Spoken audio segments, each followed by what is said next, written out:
Tales of Venison Jack, Part 4, Beneath the Gallows. On the outskirts of Waldenham was a low hill, and atop that hill Robert Sonk caused a gallows to be built. And one grey morning Venison Jack, Egbert, and his son Edmund, their hands tied behind their backs, were escorted to those gallows so that each of them could be hung by the neck until he was dead. Each of the prisoners had a Norman man-at-arms to guard him. Reynold took custody of Venison Jack, Geoffrey was responsible for Edmund, and Rolf took care of Egbert. Accompanying them were Martin, armed with his crossbow, and Robert Sonk, mounted in his mail, shield on his arm and sword at his side, keen to see with his own eyes that Norman justice was done. On one side of the gallows stood the 3 Norman guards and their prisoners, and on the other side stood Robert and Martin. The villagers stood at the bottom of the hill, sullenly watching. There was Olwyn with his staff, and Erwin with his pitchfork, Maud with her sewing, and the comely Ermengarde. And there were other spectators. Behind the hill, at the edge of Mistletoe Wood, concealed behind a convenient tree, were Wilfred and Gilbert Goosefeather, arrows nocked on bowstrings. And in the village lurked brother Bevis, wide-eyed Osric with his club, and Edgar, the son of Egbert, an elder brother of Edmund, armed with spear and shield. Robert ordered the proceedings to commence. Reynold bundled Venison Jack to the gallows, positioning him beneath the crossbeam. Geoffrey pushed Edmund into position alongside him and reached up to grasp the noose that dangled above his head. This was too much for Edgar to bear. With a great shout he burst from his place of concealment and charged toward the gallows. Rolf stepped down the hill to confront him, blocking his way with shield and spear. This gave Egbert the opportunity to make a break for it, running down the other side of the hill toward Mistletoe Wood, as fast as he could manage with both hands tied behind his back. Robert was not having this. He shouted at Reynold and Geoffrey to get on with hanging their prisoners as quickly as possible, and galloped off to intercept Egbert and prevent his escape. Brother Bevis had followed Edgar in his mad rush forward. He paused to offer Rolf God's blessing, and then belaboured him over the head with his crucifix, causing him to stagger back, dazed and confused. Not wishing to miss out on the fun, the villagers piled up the hill, led by old Maud, who sped along in surprisingly sprightly fashion and grabbed hold of Edmund, trying to pull him from Geoffrey's grasp. Robert Sonk soon caught up with Egbert, smiting him mightily. Down he fell, to be trampled by the hooves of Robert's onrushing horse. Around the gallows things were getting lively. Reynold decided that hanging was too slow and cut at Venison Jack with his sword. From the other side, Erwin grabbed Venison Jack by the shoulder and tried to pull him clear. Geoffrey and Maud were still wrestling over Edmund. Meanwhile, Martin was hopping around like a mad frog, dodging the arrows that Wilfred and Gilbert Goosefeather were loosing at him. Edgar had seen his father ridden down. Incensed, he charged headlong toward Robert Sonk, intent on doing him harm. Geoffrey came to his master's aid, standing in Edgar's path, and that gave Edmund an opening to put his head down and make a dash for the trees.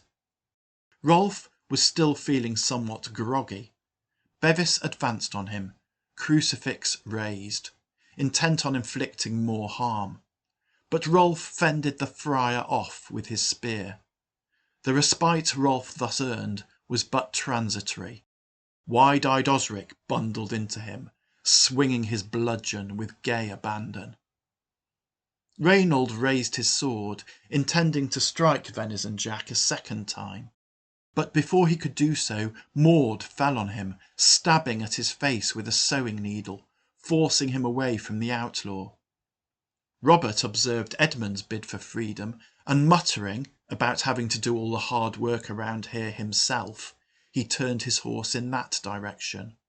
With his hands tied behind him, Edmund had no chance.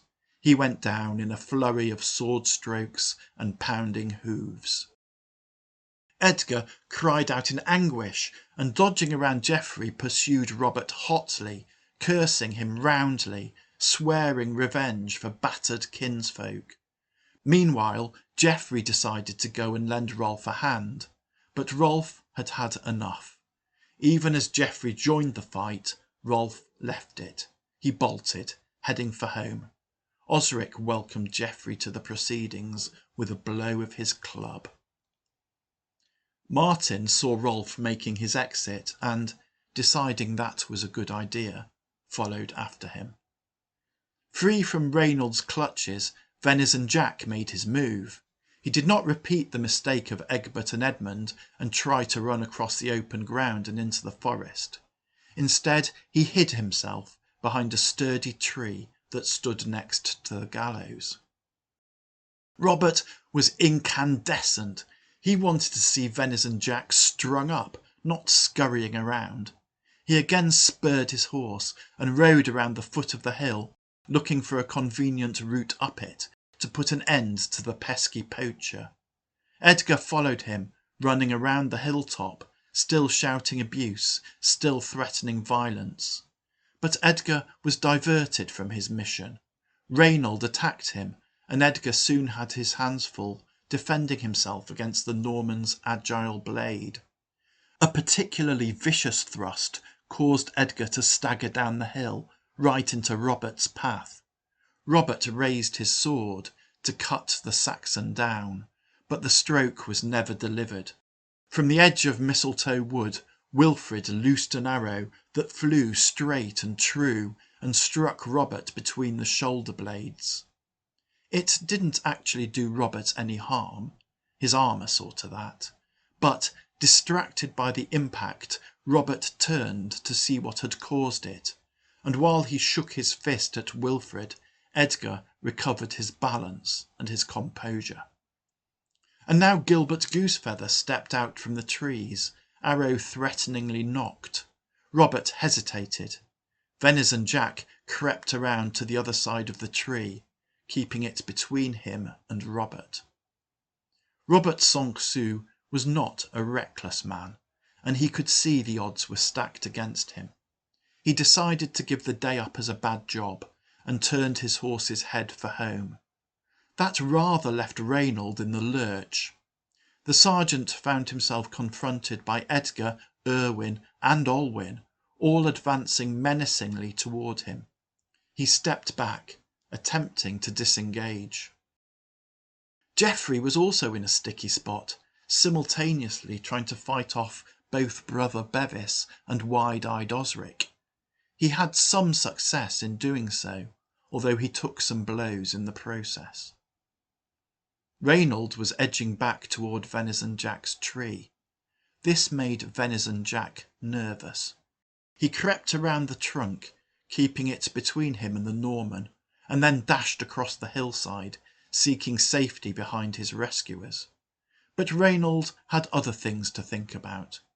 Both Gilbert and Wilfrid had now taken up a position where they could shoot arrows at him, and they had started to do so. Reynold decided to follow Robert's example. He turned and ran. At the same time, Geoffrey reached the same conclusion, and did likewise. With the Normans in full retreat, Edgar ushered Venison Jack into the forest. Gilbert pursued the Normans at a discreet distance, loosing the odd ineffectual arrow at them and calling them names, but to no avail. The village womenfolk went and tended to the wounded, which was more useful.